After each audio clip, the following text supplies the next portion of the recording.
on October 8th. In accordance with the Commonwealth of Massachusetts Executive Order of March 12th, 2020, suspending certain provisions of the open meeting law, we are conducting this meeting virtually. This meeting is being recorded. Following the presentation by the applicant, for which I will allow the town planner or the applicant to share the screen if they wish to make their own presentation, the board will ask questions of the applicant. Following this, I will ask for public comment. Consistent with the Select Board's temporary policy directive and guidelines for public meeting and public hearings conducted via remote participation due to COVID-19 state of emergency, the public is invited to view the meeting as an attendee only and will not be permitted video access. If an attendee has a question during the public comment period for each application, they can use the raise hand button, or they can, if they're on the phone, I'm sorry, what do they press? Star. Is there a way to do it? It's *9 to raise your hand. *9 to raise your hand if you're calling in by phone. And I will unmute one attendee at a time so they can ask their question. Questions will be answered to the extent possible. All video screens will be turned off with the exception of the board, the town planner, and the current applicant. Once the board has acted on an application, the applicant will be returned to an attendee and is free to leave the meeting. At this time, I would ask for a roll call vote of the board members. Mr. Smith. Here. Mr. Kindermans. Present. Mr. Faia. Here. And only Mr. Smith, Mr. Kindermans, and I will be voting on each application unless one of us has a conflict of interest, at which time I will designate Robbie as an alternate member, but I don't think we're gonna have that problem tonight. So all of that being out of the way, let's get going with our 7 p.m. hearing. Peter Constable. Peter, I see you. Oh, there you go. Oh, no, you're muted again. Oh.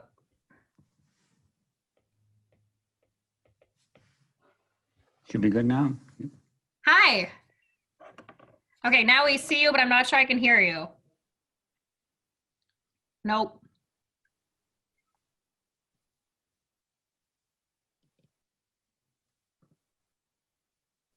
Oh.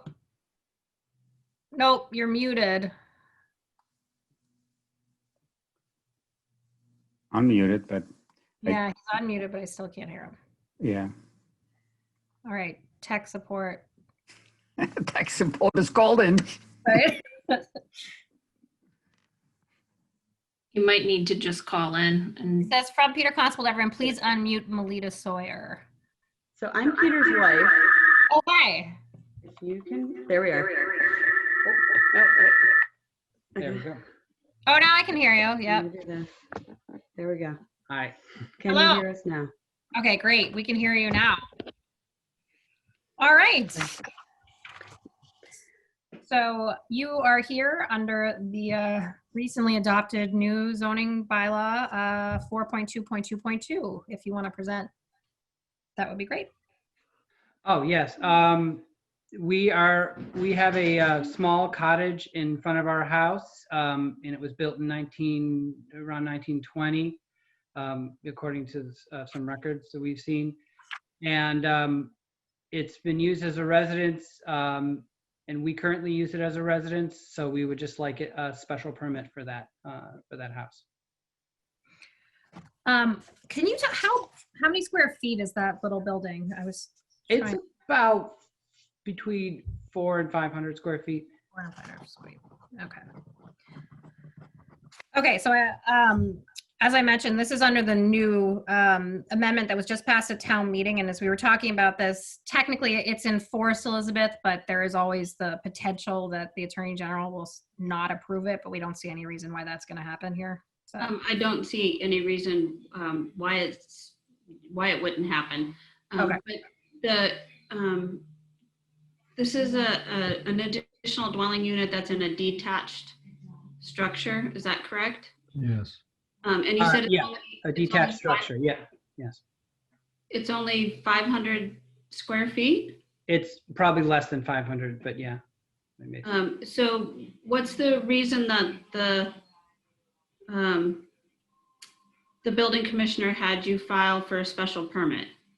Well, we recently had the house reappraised by our bank for the purposes of refinancing, and the appraiser called the building commissioner and asked if this, if our cottage had a special permit, and Ray told them no, it didn't. And then I contacted Ray, and he told me to apply for one. Okay, so so I think, and it's fine to issue the special permit. I think probably what happened is your appraiser talked to the building commissioner, I'm gonna say sometime in August. Yeah, August, yeah. You filed by the 1st of September to be on tonight's agenda. Yeah. Town meeting was held September 13th. Okay. At which time the amendment to the additional dwelling unit was passed.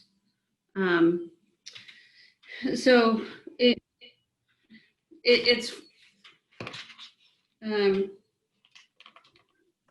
so the questions being is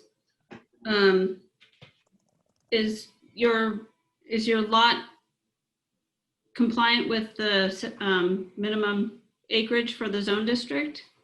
Our lot is about a little over 1 acre. So Okay. it is compliant, yeah.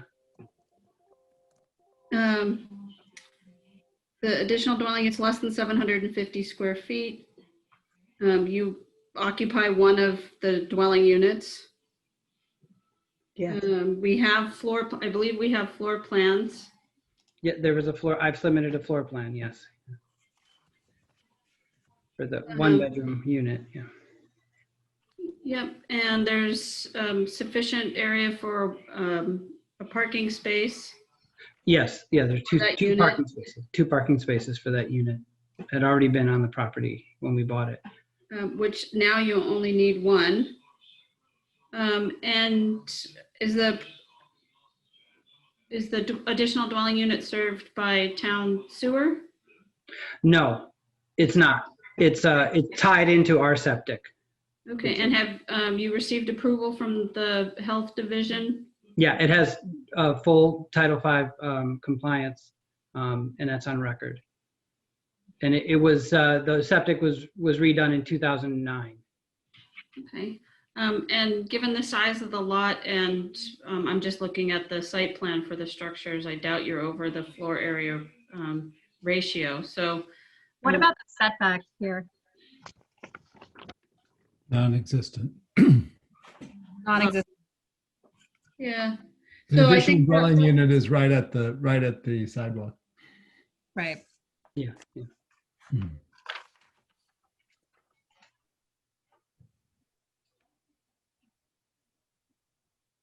Elizabeth, I'm looking at plat. yeah, 7. Yeah.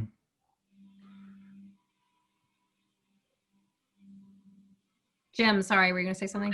I guess I'm gonna ask a question, which is that, I mean, I know, I know about the setback because I live at Edmonds Road and I walk or run or something by that house virtually daily. You know, I guess the one question I have is it was built in it was built before 1928, and it's been continually occupied Okay, as a second dwelling, and it has, I believe, a separate address, doesn't it? Yes, 561. Yeah. so And Jim, I'm I just looked at the application and it's not 4222, Elizabeth, it's 4221. So that's why it's a special permit. It doesn't meet the required front yard setback, so it can't be by right under 4222. Also, 4222 has a setback. Yes. So Oh. under 4221, if the structure existed prior to 1928, you can get a special permit to convert it into an additional dwelling unit. So that's why this is before the board. Okay, right. And because and 4221 works because it is older than whatever, 19. Yeah, okay, great. That was Ray's advice, yeah. Okay, hold on, I'm just pulling up Because that, I think, Elizabeth, eliminates the structure, I mean, excuse me, the setback. the setback issue. Correct. 4.2.2.1. Okay. Was that always, was it just while they're looking, was that all, Peter, was that always it was always a dwelling? It wasn't anything, I always wondered if it was like a farm stand or something at some point. It might have been. It might have been a farm stand. It was a farm stand. Yeah. It was a farm stand? It was, that's what the building commissioner informed me. It was a farm stand, and then it got converted, and he's not sure when, but. I know somebody whose uncle lived there and rented it in the early to mid 80s. That's as far as I know personally. All right, so here I am at 4.2. So everything you guys just said, but it wasn't always a residence. And 4. Oh gosh. Sorry, I'm trying to read this while I'm Do doing you it. want me to read it for you? Yes, please. Go ahead.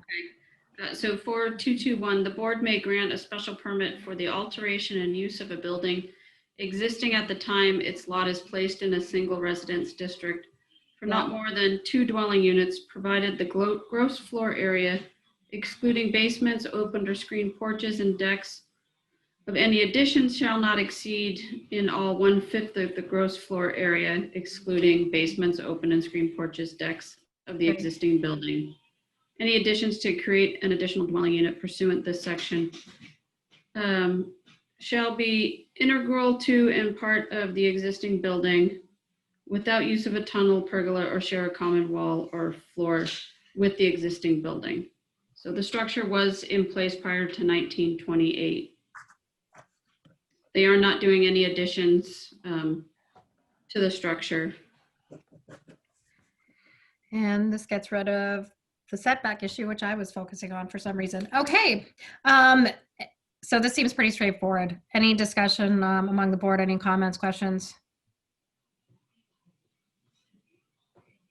I'm good. I have. Yeah, I'm good. Okay. Let me go ahead and open up for public comment. Anyone out there would like to say anything? Either raise your hand or press, was it *9? So if you're on the phone. Yep. Anything? Heather, you see anything?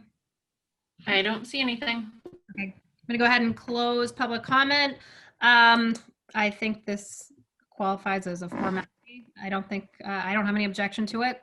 If anyone else has any objection, be interested in hearing it, but hearing none. Sorry, Hearing none, I will make a motion. go ahead. I'll make a motion to approve special permit under section 4221 and 11.6 of the zoning bylaw for an additional dwelling unit at 555-561 Lexington Road, parcel 4178, with the applicant Peter Constable. Second. Okay, Mr. Kindermans, Aye. Mr. Smith, Aye. Ms. Akers-Moore, aye. You are all set. All right. Thank you very much. Thanks so much. Thanks for coming in. Very much. Thanks. Have a good night. Aye. You too. Have a good night. Great. Moving on to 7:05, Commons and Newbury LLP. They have requested a continuance to the November 12th meeting. If someone would like to move, I think we have 7 o'clock open on that date. Yes, 7 o'clock.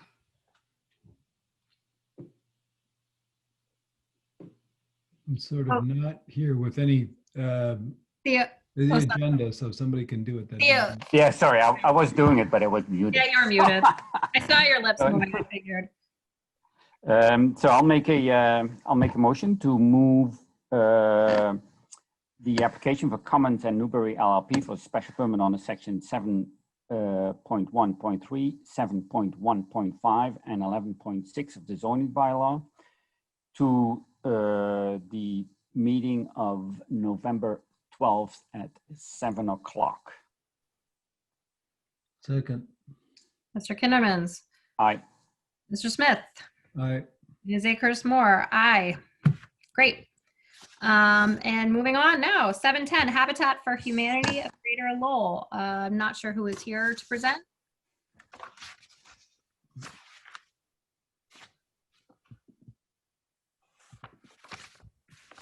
Anyone here to present? Yep, so that's going to be Brenda. I think you're unmuted. You can start video. It's muted now.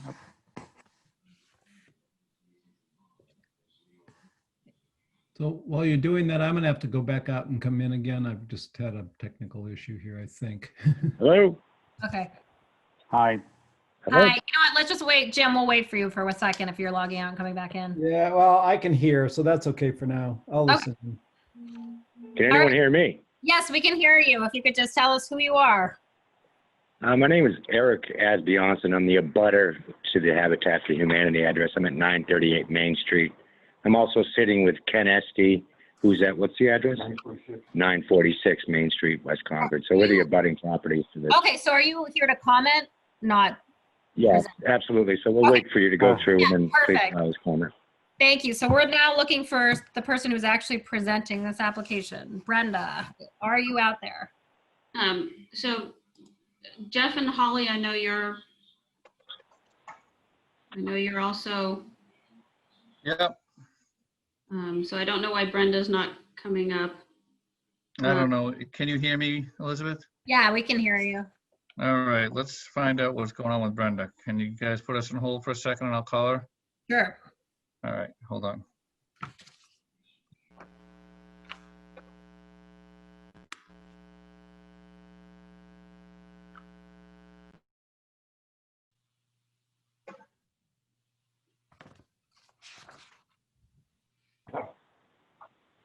Everyone's close.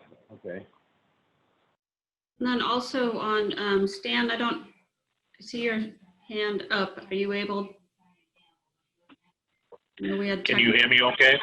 Yes, we can this time. So we'll wait. Very good. I think Brenda's all set now. All right. Brenda, are you there? If not, I'm gonna have to do the presentation. All right, Holly and I can do it. Holly, you there?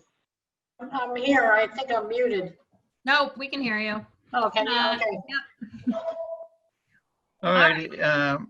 Welcome, everybody. My name is Jeffrey Brehm. I'm the civil engineer. I'm also board president for Habitat for Humanity of Greater Lowell.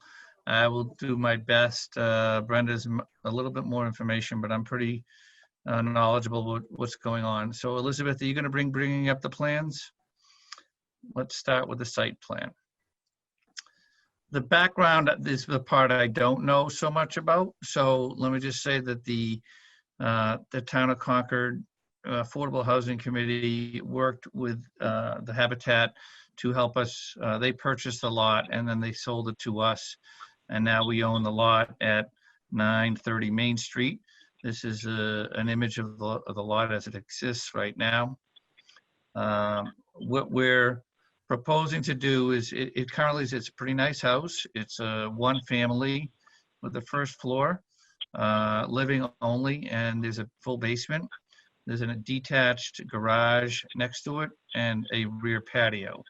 Excellent. So the right drawing there is the floor plan on the first floor, and then down below is the basement. And the proposal is to turn this into a two-family by constructing a second unit on the basement and remodeling a little bit of the first floor and using the detached connection to the garage to the building and attaching it and building a small front area, as you see there, in front of the garage, so that we can access the unit downstairs without having to go all around or all the way around the building. So the ultimate plan is, just like I said, to remodel slightly the first floor. The layout would pretty much be the same, but we're going to be doing all new windows, all new insulation, all new siding, new roof, the whole bit. It's a full remodel, full reconstruction, really. But the layout is the same. The deck in the back would be removed, and a much smaller deck and egress would be put on. Whoever's doing that pointer is doing a great job, with stairs to the backyard. The garage is going to turn into 2 units of storage, one for the front and for the top unit is in the back, obviously. for access, and the unit in the front comes in off the new entrance to the second unit, which is down below. So the new entrance comes in, there's a storage unit there, small closet, and then they go downstairs into their unit. The downstairs unit will have 2 bedrooms, a kitchen, a dining area, and a living room, and 1 bathroom. And the upper level will have, it currently is a 3-bedroom unit with a living area, a kitchen, and I believe it's just also has 1 bathroom. Going back to the site plan, if you would, Elizabeth, and Holly's here to go over the design of that, but let me finish up and then I'll turn it over to Holly. So this site plan here, you can see it's on Main Street. It's real close to Route 2, which is just to the east, just basically a lot and a half away from Route 2. So it's sort of not ideal to back out. There isn't a garage and the unit has historically backed out. We had proposed putting in a small turnaround, and then instead of using the garage, obviously we're gonna have a space in front of the garage and then 2 other spaces off to the side. And we think this is a safer alternative. I think you're gonna have comments on it that some other staff members agree as well. We are within 100 feet of a wetland, pretty much the whole lot is. So we filed an RDA this morning or yesterday with Natural Resources. There's very little change to the work that was proposing in their zone. The patio is getting removed, a new patio is being built, a staircase, all outside the 50 feet. We don't expect much of a problem. Lastly, there were some trees that need to be removed out the front. And so tree removal permit has been applied for. If it hasn't, this is where Brenda comes in. She's about to apply for it to remove the trees out in front. And again, I don't think there's any controversy there. As you heard, there are some abutters, but before we hear from you, the board, or the abutters, if Holly wants to add anything.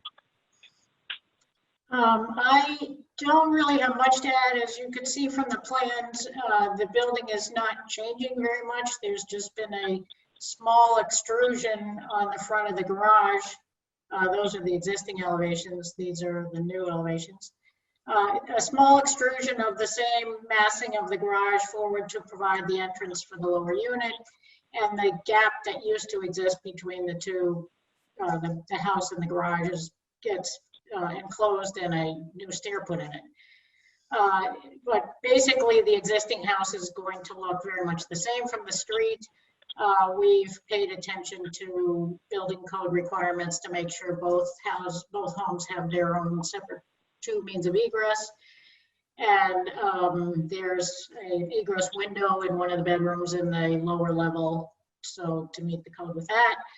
I know Brenda is having discussions with the consultant on the energy efficiency measures that'll be taken. There's obviously new systems being put in the home. And but otherwise it's not changing very much from the perspective of the street from what it is now. I think the site plan is going to provide a lot more convenience and safety in terms of not trying to back out onto Main Street. So I think that's going to be a big improvement, and I think the fire department likes that too. Okay, before we turn it over back to you, rather than me going through all the requirements, this is a PRD for a nonprofit, and the area median income will be 65%. So we meet all the various criteria for waivers and so forth. Elizabeth wrote an 8-page, unbelievably detailed report. I would rather, if you don't mind, have her go through the nuts and bolts of how we meet all the rules or requesting waivers. But I'm here obviously for questions. That is great. Thank you very much. Any questions or comments from the board members? I'm good for now, I think. Yeah, I'm all set too. Okay. I do have a question for Elizabeth on, the memo from Water or Sewer says, you're only allowed 1 sewer connection and 1 water connection, but it seems like there might be 2 here. Is there, how are we getting around, what they are saying in their memo? Because it doesn't seem like they actually have a concern. No, they don't have a concern. What will happen, will either, for the water, it will be two options. One water main will be tapped from Main Street, from Main Street to the dwelling, there's one water main. And then from there, it will be metered separately and then go to each of the units. If they want to have actually two separate water tie-ins to the main, they have to provide fairly detailed plumbing plans to document that there is no cross, no cross plumbing between the two units. So there's those, they have two options for that. And the sewer, the same thing with the sewer main tapping. Currently, the property has a cesspool, which Water and Sewer is happy to get rid of. Natural Resources is happy to get rid of. What will happen is that they will do one sewer tap to the main, and when it gets to the house, it will be separated and metered separately for the two units. Okay, that makes sense. Thank you. Perfect. So the only other item I know, Stan, who is with the state, is on the line and can talk about, there's a legal non-conforming encroachment of about 8 inches. There's one corner of the garage, and Stan can explain the state is going to go through and the process of providing a permanent easement. So Stan, if you want to. Yeah, Stan, that'd be great. Sure. The process is pretty extensive. We started working with Habitat on the adjacent parcel, and then they decided to focus on this property at 930 Main Street.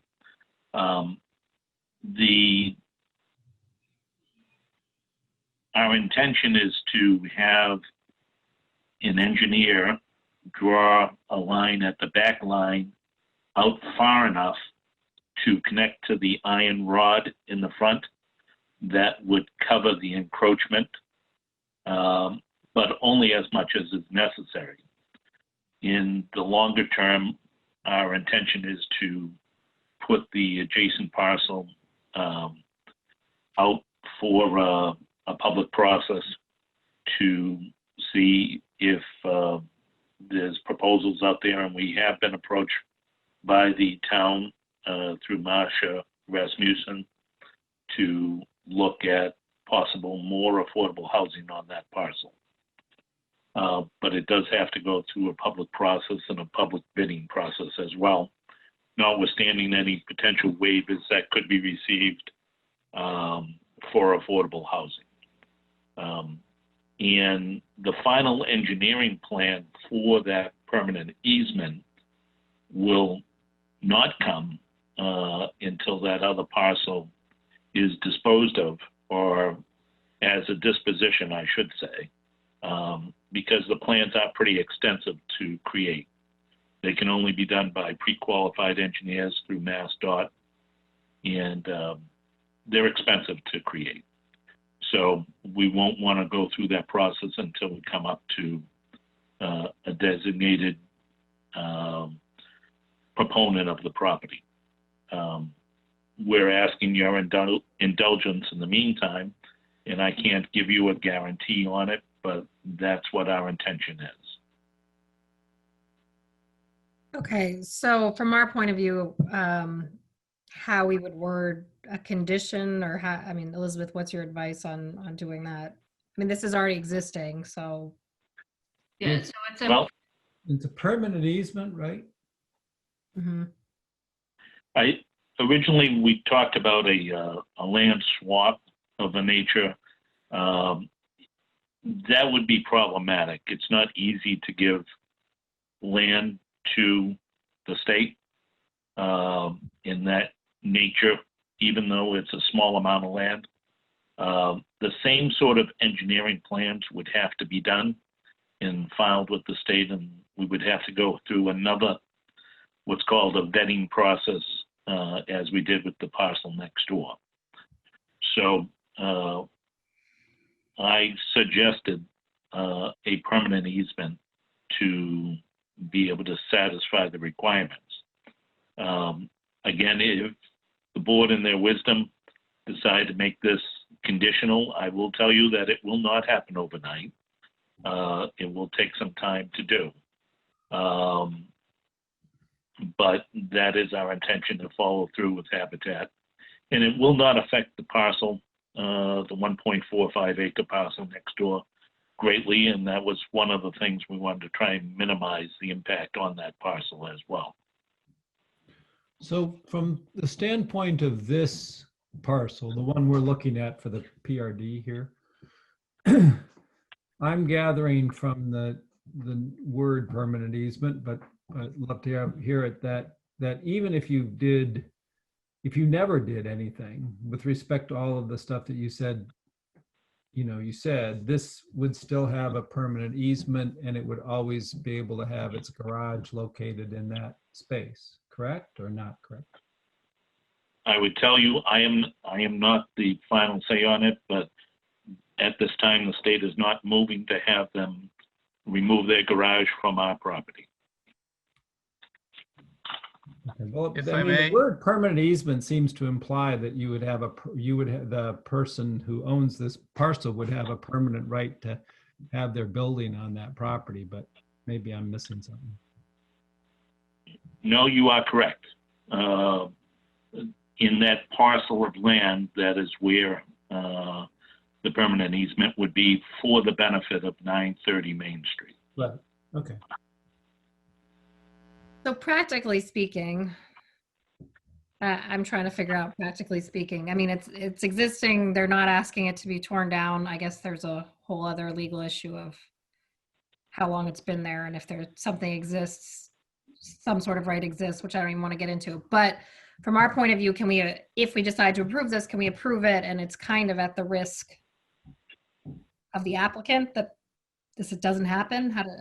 Any thoughts on Right, that? if I may, Habitat takes a long time to build houses because we use all these volunteers. So it's not your typical house that's gonna go up in 3 or 4 months. This is gonna take us pretty much to the better part of a year. And in that period of time, hopefully we could work this out with Stan. He says not overnight, we concur. Hopefully it could be done in a year. If not, like you said, it'll be Habitat's risk to deal with it at that point. Stan, is a year more what you're thinking when you say not overnight? Within the year, I would suspect that we would get this done. Okay. So I guess, again, my question is, from a practical point of view, does it matter to us if we grant this, that this hasn't happened in fact, and do we make nothing be able to happen on this until that happens? I would say no, but. Well, So, if I could just speak to that, Habitat did pursue this property with a plot plan that was much different than what the engineering came back with, not to speak for the engineer. But those plans don't have the kind of accuracy that they have with today's instrumentation and documentation. In my 32 years working with MassDOT, I've worked with the right-of-way department for 24 of those years, and it's not uncommon for there to be encroachments of this nature. In this case here, it's an extremely small encroachment. It will not materially affect the property next door. We'd like to solve it for Habitat, and I believe it can be solved during that 1 year time frame. So why don't we do this? If we kind of let's discuss the rest of the application, see where we are, and then see what the thoughts are on how to address this if we all agree to approve this. So any other questions from the board? If not, I'm going to open up to public comment. I know we have a couple of abutters who wanted to speak. So I guess press *9, right? We'll raise your hand if you're on the phone, or use the raise hand on Zoom. Yeah, it was the only phone number here on the screen. Yeah. So Did- they get Are you still there and do you want to make a comment? this muted at the moment. Yes, you're muted. Aha, Hey, I think you're unmuted. Wow. I feel like I'm calling into a radio show contest here. Be a little more exciting, but yeah. If you can introduce yourself again. Sorry, I know you said it before. Again, I'm the abutter directly adjacent, 938 Main Street. Last name is Asbjornsen, first name Eric. I don't have any long diatribe or rant or rave about this situation other than it sets kind of a precedent for why the need for two families in a single family. I can't subdivide my property, but under some special exemption due to nonprofit, they're able to use this in their advantage. I just don't see the necessity. One family, great. I applaud Habitat for Humanity. I think it's wonderful to give people an opportunity to live in an area they don't normally have. But I just don't see why not 4 families? Why not 6 families? Why don't we, it just sets a bad precedent for this area. It's all single residences around. So I don't see how this can be justified. Ultimately, you're going to do what you're going to do. But I just want to let my objections be heard, saying I don't see the necessity for 2 families to be crammed into a smaller house. You're not changing the footprint. It's a very small property. But again, ultimately the decision lies with you, and I appreciate the opportunity to let me talk. I also have my neighbor who lives at 940 Main Street. He also has a question as well. Okay, go ahead. I'm sorry, your name again? Yes, Ken Esty, 946 Main Street. I go along with Eric with his comments, but I just wonder how is this going to affect the property values? I'm not sure I know how to answer that. I'm not sure as whether the property values are going to go up or down. Yes. I don't think it's going to have any measurable effect on property values in Concord if 1-2 family for affordable housing is built. Right. Is there going to be any type of fencing put in between for if the driveway, the way it's intended, I'll be looking at headlights at night at that angle of the property. So is there any type of blockage being allowed or anything of that nature? There's no fencing proposed, just what's on the plan.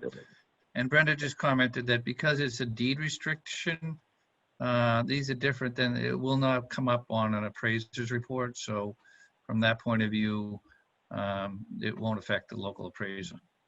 It won't have an effect. Yeah. And sorry, I saw something else pop up there, but there's going to be shrubs along the front. Yes. Okay. Is there There'll be existing there are shrubs now, and they're going to be improved a little bit. in the yes. screening right now on the sides? Is there any? I don't remember seeing any. There's some trees and some bushes and shrubs That are that'll going- be trimmed up. that are going to be removed. Are the? And go I'm ahead. sorry. Those are going to be removed, or are those staying? The large trees are going to be removed in order to build the circular driveway, as we showed. Right. And there are obviously some bushes and other plantings that are there against the property line that'll be trimmed up. And it looks, if you look at Google Maps, there is some vegetation on the property line. Yeah. So and that obviously, indeed, by the looks of it, can use some cleaning up. But I would assume that you Right. leave the majority. Elizabeth, is there going to be any issue with the tree? Has a tree permit been applied for? I know those. So the permit for a tree removal has been applied for, I think either today or tomorrow morning. And then it'll go through the process, and they're proposing to remove 2 trees, and then we'll replant 3 trees. So as far as the abutters issue with the headlights, while currently no fences proposed, maybe a small, like a 3-foot or 4-foot fence. Just Some type of buffer. But again, it just gets back to the, why is Habitat feeling the necessity to put 2 families in this house? It's a half-acre lot. It's single residence area. There's no that I'm aware of in my area that allows this. So currently the zoning bylaw town meeting passed an amendment to the planned residential development specifically for nonprofit entities that Right. Right, I'm aware of that. affordable housing, Yep. less than the 80 Yep, it's median income. almost Also, an exemption.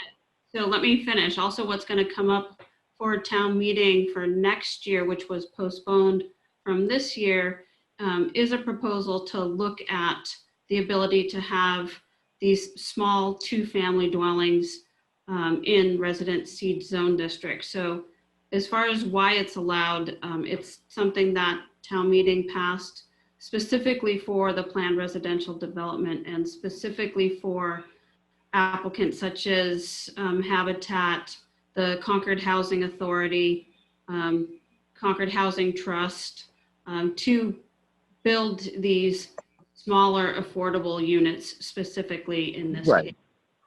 But to address, go back to addressing the headlight issue, a small, I wouldn't suggest a full-size fence, just, given how that narrows the, there's a sidewalk right there, but just a small height fence for just that length of that driveway would be appropriate to address that issue.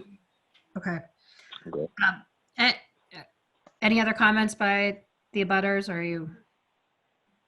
No, other than just we're both, a little concerned about the impact on the character of the neighborhood, which I understand through the partnership guidelines is a concern we're allowed to express.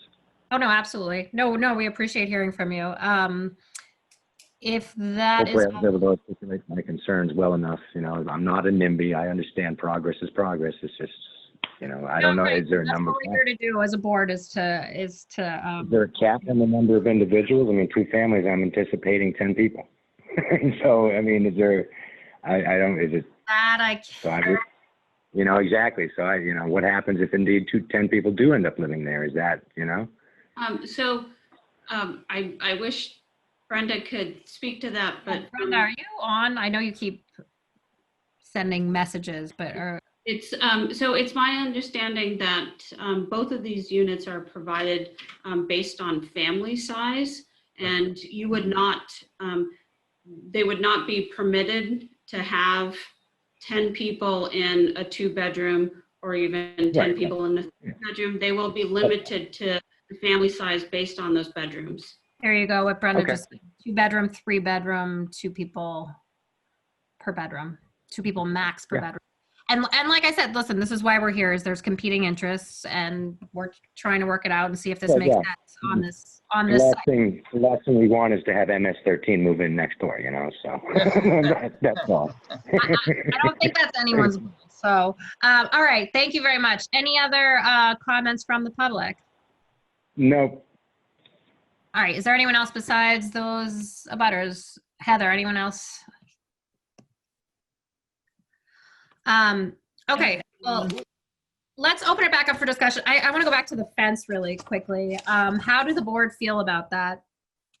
Putting in, Theo, I guess I'm looking at you because you seem to have the site plan up there, and I know you're good. Putting in a fence, I'm not sure whether it's a fence. I mean, it could be some landscaping, but I think to address at least one of the concerns of the neighbors, and I think that's a very valid comment. I'm not sure whether there is an issue. I think the issue is not necessarily, if you look at the site plan, it's not necessarily on the driveway. It's the 1 and 2, number 1 and 2, or 2. The 2 parking spaces, 2 and 3, pulling in there. That points straight at the neighbor's house. So And that's what you were talking about right there. Yes. Right. So that I can see some Screening of some sort. absolutely, because it is pretty much straight into the neighbor's house. Let me ask Jeffrey, is that something you guys would consider? Yeah, there's not a problem with that at all. I think if you word it so that to accomplish your objectives, if you could let us come up with a plan. I don't want to necessarily put a fence when shrubbery is and then maybe the building inspector has to sign off on it. Yeah, I would, Elizabeth, I'd probably say that's something you could work with the applicant on to sign off on understanding the concerns of the board if we end up going that direction. Great, and I can also see that it doesn't have to be right at the head of the parking spaces. Along the property line would work as well. Okay. And that would actually be better for some snow plowing, I bet. That's a good point.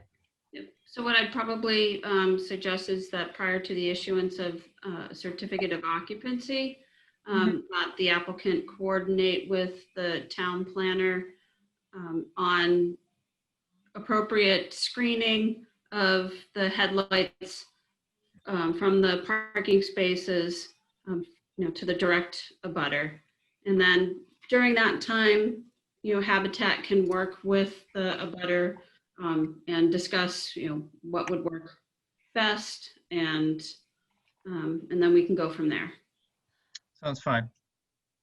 Great. That makes a lot of sense to me.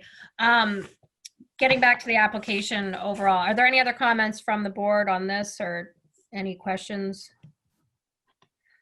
I think, we read obviously the recommendation from the planning board, and the question is, does this meet the intent of the PRD section? It certainly seems to me.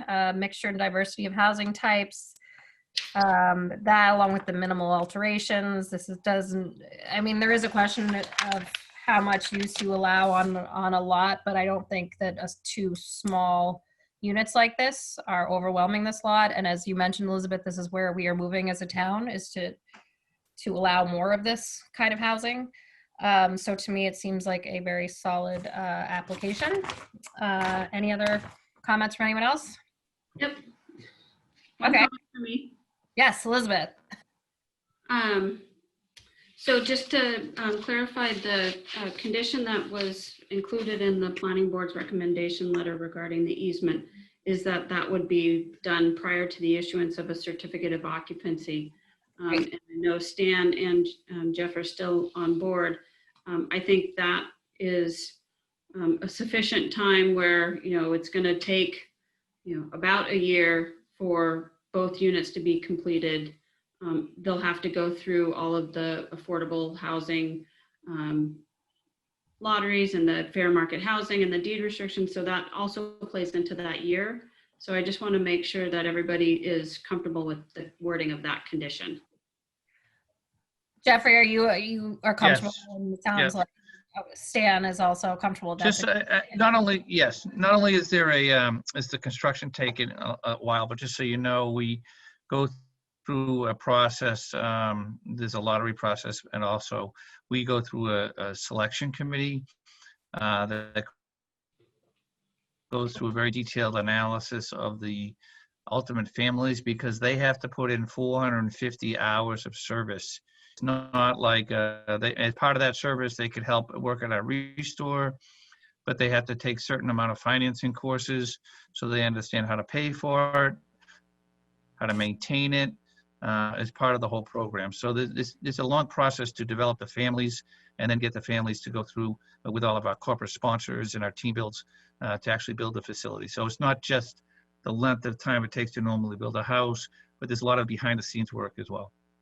All right. So there's a lot of bureaucracy on both sides here, it sounds like. And, in the next year, maybe you make it happen. That sounds good. I'm comfortable with that condition. Any comments from the board on that? Oh, I'm good. I'm good. All right. Wow, you guys are agreeable. Anything else just on the nature of the project in general? Like I said, I looks pretty solid and a good use of the PRD section to me. I thought so, and I appreciated Elizabeth's write-up, planning board recommendation. So that made it very clear and easy to understand. Thank you. Thank you, Elizabeth. All right, well, then I'm willing to take a motion. I make a motion to approve the application of Habitat for Humanity of Greater Lowell for a special permit under section 10.3.2 and 11.6 of the zoning bylaw for a 2-unit planned residential development at 930 Main Street, parcel 3818. with the conditions as mentioned in the planning board recommendations, and the condition of adding some screening type to be determined between this property and the neighbor's property. And the wording about in coordination with you, Elizabeth. In coordination with the town planner. And subject to the findings made in the planning board's recommendation. We'll add that too. Perfect. Yes, findings and conditions as opposed to just conditions. Yeah, got it. Okay. Second. Okay, Mr. Kindermans. Aye. Mr. Smith. Aye. Ms. Akers-Moore. Aye. Thank you all very much, and yeah, good luck with the bureaucracy to come. Thank you. Thank you. Okay. Our 7:15 Concord Country Club has also asked for continuance until our November 12th meeting. So that would be November 12th at 7:05 if someone wants to make that motion. Well, I'm sort of happy to make the motion, but you know, Yeah. honestly, they've, as far as I can tell, they've submitted a plan that is prohibited. So it's hard for me to imagine that they're going to get there by November, and we're not going to be doing this again. But I guess there's maybe some benefit to just continue on until they can figure it out. And I believe Elizabeth had the conversation with them about withdrawing, and they did not want to do that. They wanted to push on with the continuance. Elizabeth, did they mention anything about pushing it out longer than November? Or? No, it was just November, but if the board would like, I can make them aware that they should have everything resolved long before November 12th. Since or plan on withdrawing if there's nothing that we could even. This is the second time around. Yeah, I think that would be good. Fair to say that patience is wearing thin. Okay. Well, I think, yeah, I'm not sure I'd say patience so much as I would say that this is a very complicated situation on a number of different levels, and we have a number of different community members of the government that have to comment on it, and it's just right now we do not have a plan in front of us that is permitted under the Groundwater Conservancy District. So it's it's just time is, I don't mind listening to them. I just think sort of going on and on and on is just, and then getting in front of us at a really late time, and all they're going to hear is that it's going to be very difficult to approve anything that isn't really buttoned down, and we don't really have good comment from all of the town agencies, because there's a lot of technical issues that I don't think those of us on the board can really solve. I agree with you. And I think when I say patience is wearing thin, it's with having this come up, looking through all the application material and realizing they're no closer for us to be able to make a decision. So I agree with both you, and I think the application by itself is inherently flawed. Wanting to pump more groundwater in the Groundwater Conservancy District because they say that there isn't enough. So I will make the applicant aware and probably just suggest they watch the video. let's do that. And let's. I think that's fine. They're also, it's not as if it's just us either. I mean, they also face a situation where they have,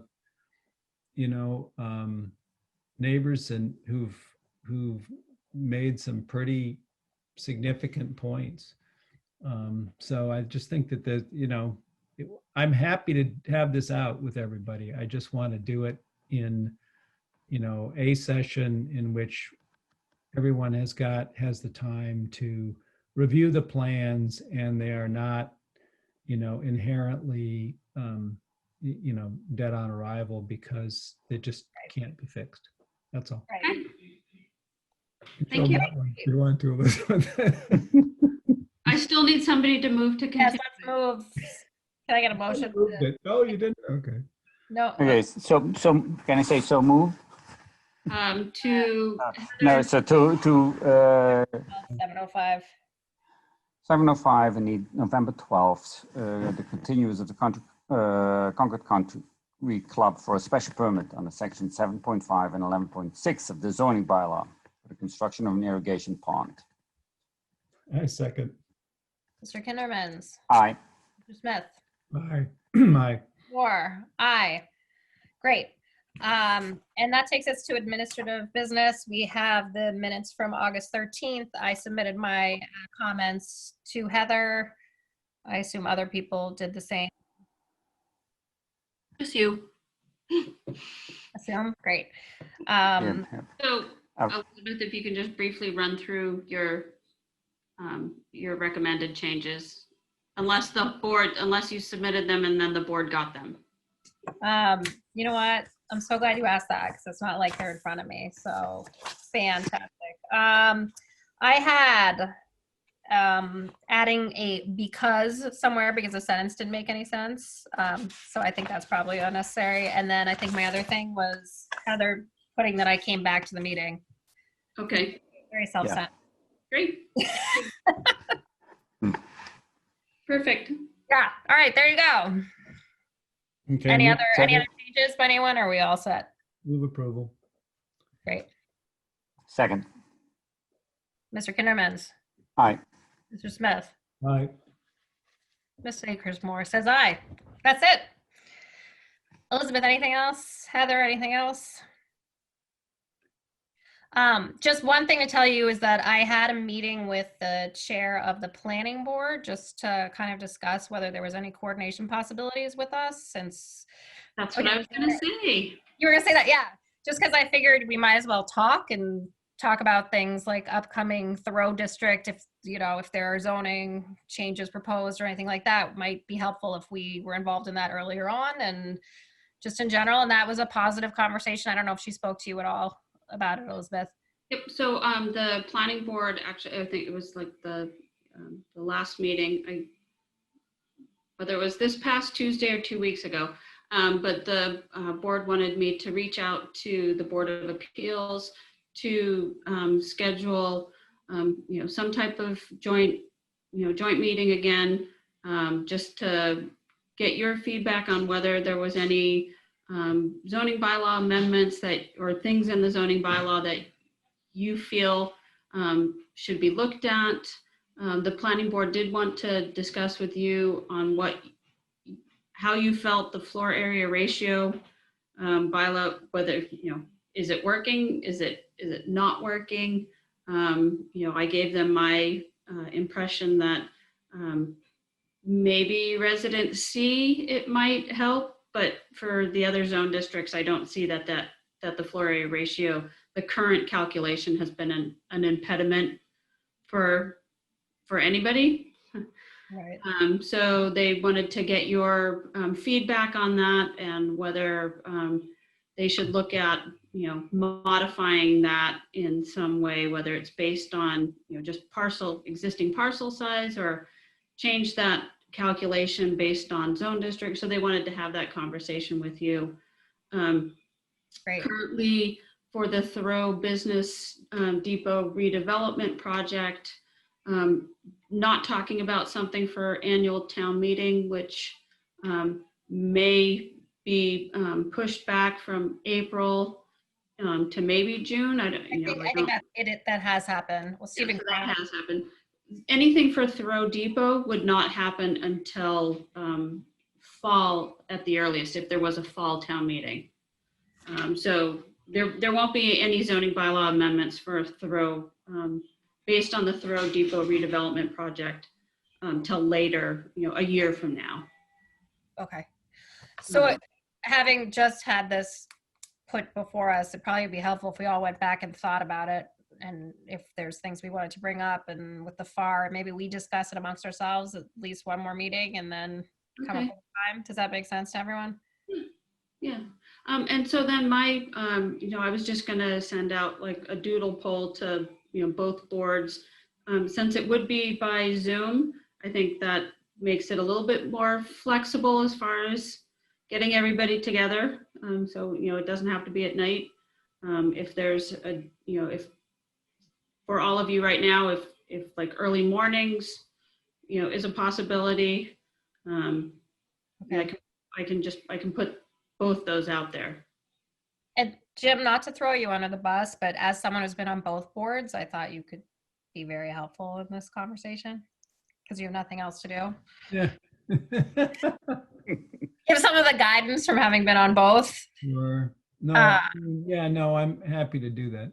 Okay, that would be great. So let's come back our next meeting and schedule a little time, assuming that our next meeting is not jam-packed with things that are going to take us until midnight.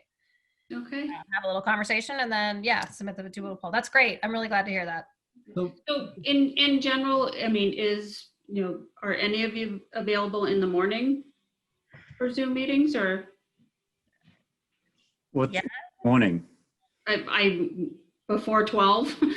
Oh, so I am good after 9 would be good for me. for me, depends on the day, work schedule. Depends on the day. Right. Jim and Well, Robbie? I mean, Thursday and Friday don't work. Monday, Tuesday, but in the mornings, because I have meetings that are already scheduled in there that just this would never work. Monday, Tuesday, Wednesdays, anything before 11 on Monday and Tuesday and Wednesday are generally okay in the mornings. Robbie, is it just depends on the day and time? Yeah, it depends on the day and work schedule. I'd So say I'll just- narrowing it Monday, I'll- Wednesday would be best for me. Monday, Wednesday after 9 would be best for me. Sorry, I didn't hear that. No. So I'll put out a bunch of options for Monday and Wednesdays, and we'll see. We'll see how many we get wins. That's great. Thank you very much, everyone. I was going to actually mention one other thing that I just yeah. happened to notice as I was perusing the site today. So it says that my term expires in May of 2020, and which of course has already passed. And I believe that I agreed that I would go forward, but I'm not sure that I ever actually got anything from the clerk's office in the middle of all this pandemic to suggest that I'm. Hey, Jim, I can tell you that you were approved. So you have been re-upped as a member. Okay. Relief, huh? Can I get sworn in Zoom? I don't think you have to get sworn in if you're re-upping. Okay, great. We'll, Heather and I will check with the town clerk tomorrow. Okay, well, right now, I mean, I just think for purposes of, clarity, if it has been extended, we might as well fix it on the website so it doesn't look like them not in overtime. Okay. Thank you. Yeah. Great. Thanks, Matt. I just wanted to make sure we weren't creating all sorts of problems for us. Here, I just completed my first liaison duty. Well, welcome. Very exciting. Plus, Jim, I'd argue we are stuck in March 2020 for the rest of our lives, it feels like. So never gonna get to May 2020, so don't worry about it. Well, I have to say that I've been telling this story that we were doing some big renovations in our firm, and as a consequence of all of this, we've accelerated the renovations because nobody's around, so you can do them much faster. And last week, they packed up my office, and instead of moving it to another place in the building, they just put it in storage. So I would have if I had to go into the office, I would have a space, of course, but I don't actually have an office in Boston until April of next year, no matter what. So this does feel like it's just going on forever. Well, I hope you don't need any of the things that they put in storage because. Well, we sort of worked. Yeah, we worked all that out. So. Yeah. All right. Great. So I guess let's get out of here. Okay. Thanks. Bye, everyone. Bye-bye.